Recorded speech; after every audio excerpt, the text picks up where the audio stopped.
This video is called Tracking Database Changes Using Migrations. This is the third video of Section 7. In our last video, we learned how to upload and manipulate images. Now, we'll learn how to manage database changes in our application using migrations. Many developers use version control software in order to track changes to their application code. However, very few track changes to their database schema and data throughout the development lifecycle. That's where migrations come in. We'll learn how to create a migration template using one of Yee's command line operations. Then, we'll learn how to apply some database changes using that template.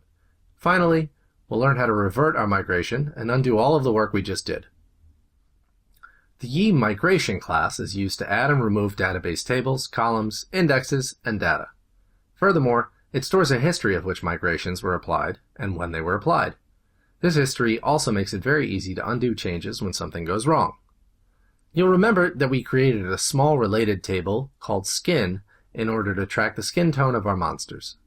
We saved the SQL code in db section6.sql and had to run it in our database management software. It can be difficult managing multiple SQL files, and it's hard to remember which ones you've already applied. Also, if you want to undo your changes, you have to create an additional file or use your database software to manually undo the changes. That's where migrations come in. We'll learn how to create a table to store our monster's favorite cuisine.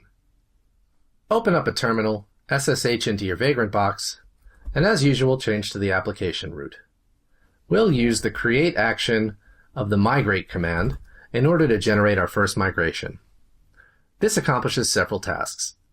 First, it creates a database table called migration, which will be used to store your migration history.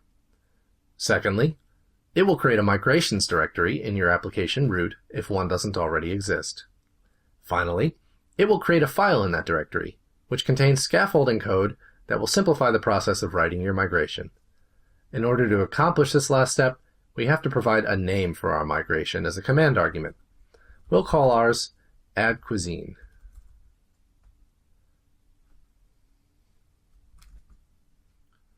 Now, switch to your code editor and open the new migration file. The up method will execute when you apply your migration. So here's where we'll do our alterations. First, we need to create a cuisine table. For that, we'll use the create table method. The first parameter is the table name. It uses a double bracket and % in order to tell Yee to properly quote the table name. Next, we use an array of column names as well as their data types. If you look at the use statements at the top, you'll see that we have this schema class. This class has some constants that we can use to easily define our data types.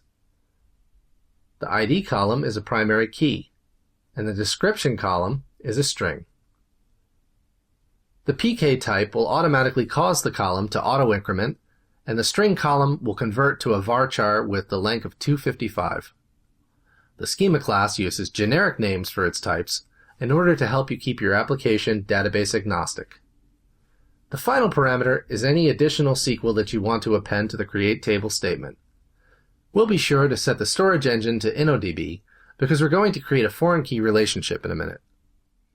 First, however, we need to create a related key in the monster table. We'll use the add column method to do that. It takes the table name, the column name, and the data type as parameters.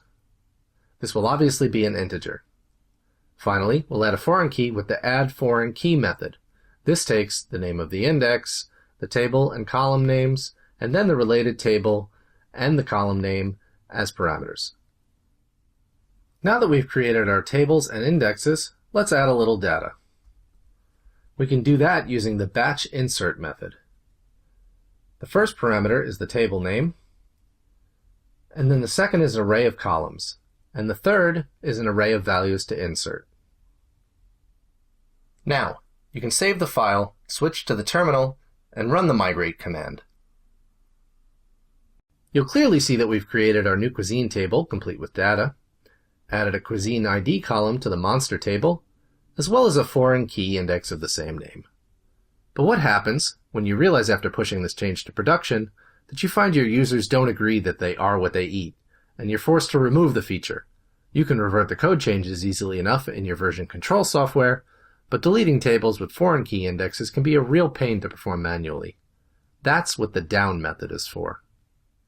The methods to reverse our changes are pretty self-explanatory. Each create or add method has a corresponding drop method. The most important thing in our case is to get the order right, or it will fail because of foreign key constraints. First, we'll drop the foreign key. Then, you have to get rid of the index, which was created when you added the foreign key relationship. Next, we can get rid of the cuisine table, as well as the cuisine ID in the monster table. At the end of the down method, make sure you return true so that Yi knows that your migration was performed successfully. Save the file, switch back to the terminal, and run migrate/down. Look at the database again, and you'll see that all of our changes have been magically erased. The last thing to note is that you usually create a migration that corresponds to a commit in your version control software, and then commit the migration file along with your code changes. You can even create a hook in some version control software that automatically runs the migration command when new changes are pulled into your repository. Now, you've learned a much more organized way to manage database changes during the development lifecycle. In the next and final video of our course, we'll learn how to translate our application into multiple languages.